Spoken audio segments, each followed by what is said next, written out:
자, 안녕하세요. 이번 시간에는 독도는 일본 땅이라고 왜 동경대생이 서울대에서 외치게 됐는지 그 사연에 대해서 한번 살펴보겠습니다. 이분이 누구냐면요, 신용하 교수님이십니다. 서울대 사회학과에 계셨고요. 지금은 정년퇴임을 하셨습니다. 그렇지만 지금도 왕성하게 연구활동을 계속하고 계시는데요. 이분이 지금까지 낸 단행본만 하더라도 무려 100권이 넘고 있습니다. 그만큼 열심히 연구를 하는 사람인데요. 이분에 있어서의 이력 중에서 가장 특이한 게 바로 독도학회의 회장을 맡고 계시다라는 겁니다. 신용하 교수님께서는요, 일찍부터 독도 문제에 대해서 관심을 갖고 논문을 써왔습니다.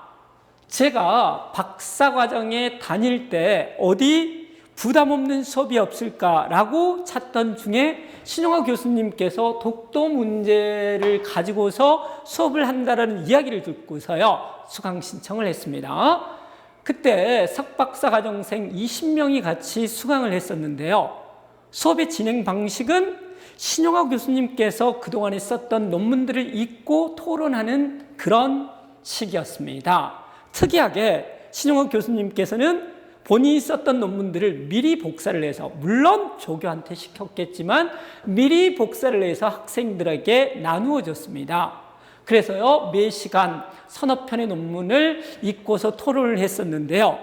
거의 모든 수업이 그렇듯이 학생들에 있어서의 토론은 별로 활발하지 않고 교수님께서 자신에 있어서의 논문들을 요약하는 형태로 수업이 진행이 됐었습니다. 그래서 한 7주 정도 다른 주제도 있었기 때문에 7주 정도 그렇게 수업을 진행한 다음에 그 수업 주제에 대해서 마무리를 하시면서 질문 하나를 던지셨습니다. 거기 동경대에서 온 학생, 자네는 어떻게 생각하나? 이렇게 질문을 던졌었던 거죠. 그랬더니만 동경대생이 뭐라고 이야기를 했냐면요, 저는 교수님의 의견에 동의하지 않습니다. 저는 독도가 일본 땅이라고 생각을 합니다. 라고 이야기를 한 거예요. 갑분싸. 갑자기 분위기 싸해졌죠. 이 난국을 신용하 교수는 어떻게 헤쳐나갔을까요? 이럴 수는 없는 거잖아요. 이제까지 7주 동안이나, 그것도 자신이 쓴 논문을 논리적으로 이야기를 했음에도 불구하고 그 동경대생에게는 통하지 않았었다라는 거죠. 그래서 이제 선택할 수 있는 거는, 물리적인 방법이 있을 수는 있겠지만 자신의 수업을 듣겠다고 들어온 학생에게 폭력을 행사할 수는 없고요.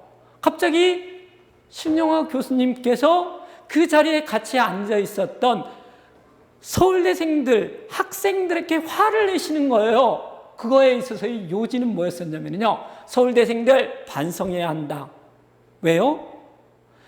만약에 서울대생이 동경대에 가서 저런 발언을 할 수 있겠느냐, 그래서 서울대생은 반성해야 한다라고 이야기를 했었습니다.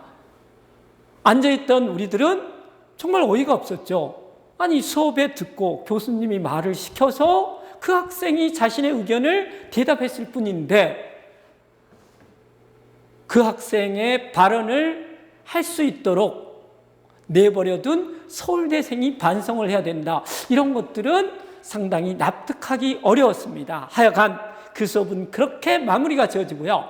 우리의 관심사는 오직 그거였었죠. 그 다음 시간에 그 학생이 나타날 것인가, 이거에 대해서만 우리는 관심을 가지고 있었는데 역시나 그 다음 시간에 그 학생은 나타나지 않았습니다. 수강 취소를 한 거죠.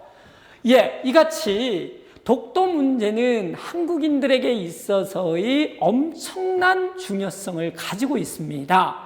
그래서 독도라는 집단적인 상징이 민족 공동체 의식을 재생산하고 있다는 거죠.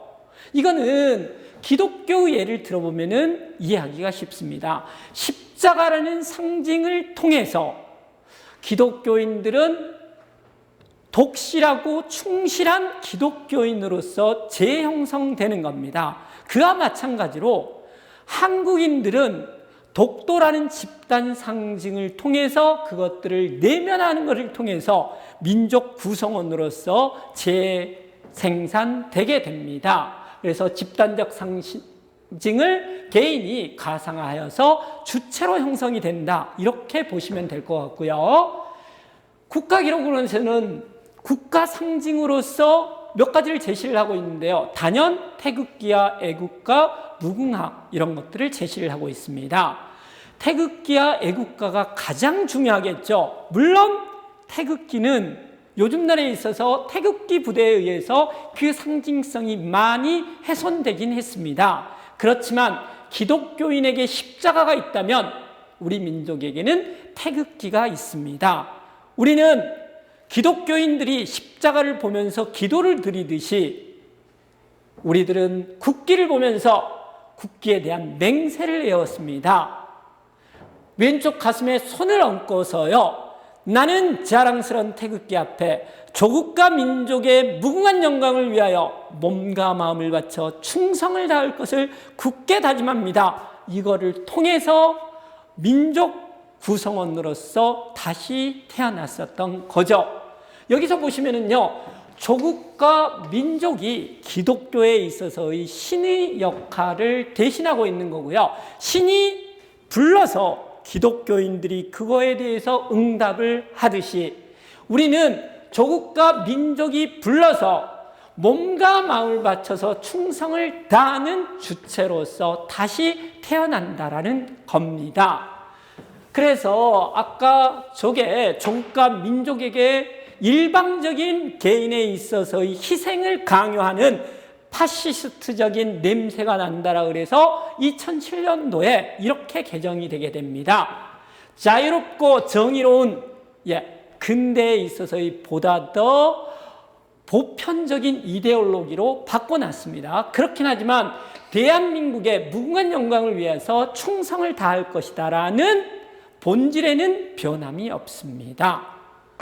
그래서요, 개인은 그가 행하는 일에 국기에 대한 맹세를 통해서 애국가 제창을 통해서 그의 체화된 이데올로기를 민족, 국가에 충성해야 한다는 그 이데올로기를 무의식적으로 실천하고 체득하게 된다는 겁니다. 그래서 그 유명한 말, 무릎 꿇고 기도하라. 그러면 너는 믿게 될 것이다.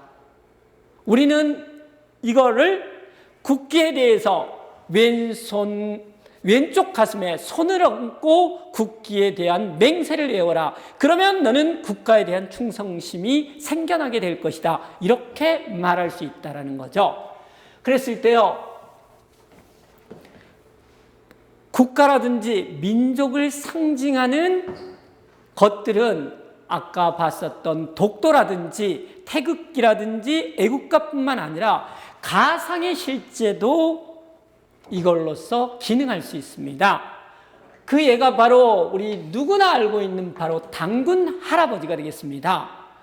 이 삐라 이름하여 전단지는 언제 나온 거냐면요, 6.25 때 미군이 제작을 해서 북한 군들에게 뿌렸던 겁니다. 왜 하필이면 이게 당군이냐면요, 모두 아시다시피 사회주의, 공산주의는 민족이라는 공동체를 넘어서서 전 세계의 노동자가 단결하라는 국제주의를 제시를 했습니다. 따라서 사회주의, 공산주의에 있어서의 아킬레스건은 바로 민족주의였다라는 것들이죠. 그래서 북한군들에게 민족이라는 상징을 통해서 북한에 있어서의 주체 형성을 방해했었던 겁니다. 그래서 여기를 보시면은요, 결해여 부르신다. 아까 신이 개인을 부르듯이 당군이라는 민족의 상징이 민족 구성원을 부른다라는 거죠. 당군 할아버지는 부르신다. 빨치산 동지들이여 우리의 참 조국인 대한민국의 품 안으로 돌아오라. 이렇게 전단지를 만들어서 뿌렸었던 겁니다. 그러니까 당군이라는 민족의 상징으로 민족 구성원으로서 사회주의 이데올로기에 의해서 주체로 형성이 되고 있었던 북한에 있어서의 인민들을 민족의 구성원으로서 만들기 위해서 당군이라는 상징을 활용했었다라는 거죠. 이렇게 가상의 실제뿐만 아니라 민족 국계에 있어서의 상징으로 기능하는 역사적인 인물이 있다라는 거죠. 2000년 8월 달에 2000여 명의 대학생들에게 조사를 해서 가장 존경하는 인물이 무엇이냐, 누구냐라고 설문조사를 했을 때 1위는 압도적으로 유관순 열사였습니다. 그 다음에 2위는 안중근이었고요. 3위는 김구 선생이었고요. 4위는 이순신이었었고요. 5위는 세종대왕이었습니다. 1위에서부터 4위가 다 모두 다 일본 제국주의하고 관련된 인물이라는 것들이죠. 그래서요, 정리를 해보시면 대학생들이 존경하는 인물 순위에서요, 유관순 열사가 30%, 안중근 15%, 그 다음 백범김구 한 9%, 이순신 9%, 이렇게 세종대왕 7% 이렇게 되어 있습니다. 그래서요, 이런 식에 있어서의 민족의 상징으로서 기능을 하는 이런 인물들은 태어나면서부터 우리가 바로 베이비 때 너 존경하는 인물이 뭐니? 그러면 저 유관순 열사 존경해요. 이렇게 말하지는 않잖아요. 그런 것들은 바로 저절로 이루어지는 게 아니라요, 이데올로기적인 국가장치, 다시 말해서 학교에 의해서 재생산된다는 거죠. 우리에 있어서의 이게 바로 그게 되겠습니다. 검인정 교과서가 아닌 국정교과서, 그래서 여기 편찬이 국사편찬위원회에서 단 하나의 역사책을 만들어서 우리에 있어서의 대한민국 국민을 조국이라든지 민족에 관한 하나의 생각만을 만들어 왔었다라는 거죠. 이랬었다라는 것들이고요. 그래서 민족의 구성원으로서, 다시 말해서 주체로 형성이 되는 것은 저절로 생산이 되는 게 아니라 이런 이데올로기적인 국가정치의 효과로서 생산이 된다라는 거, 이런 것들을 다시 한번 강조를 하고요. 그렇다면 여기에서 보너스 문제를 하나 드리겠습니다. 대학생들이 존경하는 인물에 있어서 1위부터 5위까지는 이렇게 되는데요. 작년 미국인들이 가장 존경하는 살아있는 남성은 누구였을까요? 답은 그동안에 있어서 12년 동안이나 오바마가 1위였었는데요. 드디어 오바마를 꺾고서 트럼프가 1위를 차지했습니다. 이게 어찌 보면 미국의 현 주소를 보여주는 것 같습니다. 트럼프가 나타나서 미국을 망친 게 아니라요, 미국 사람들은 트럼프라는 상징을 통해서 뭔가에 자신들에 있어서 열망을 만들어내고 그 열망들을 실현시키려고 노력하고 있는 중입니다. 그게 뭔지에 대해서는 다음에 더 이야기를 하기로 하고요. 오늘 독도 문제라든지 유관순이라는 상징들을 통해서 민족 구성원들이 주체로 형성된다라는 이야기를 하면서 오늘 강의는 마치겠습니다. 들어주셔서 대단히 감사합니다.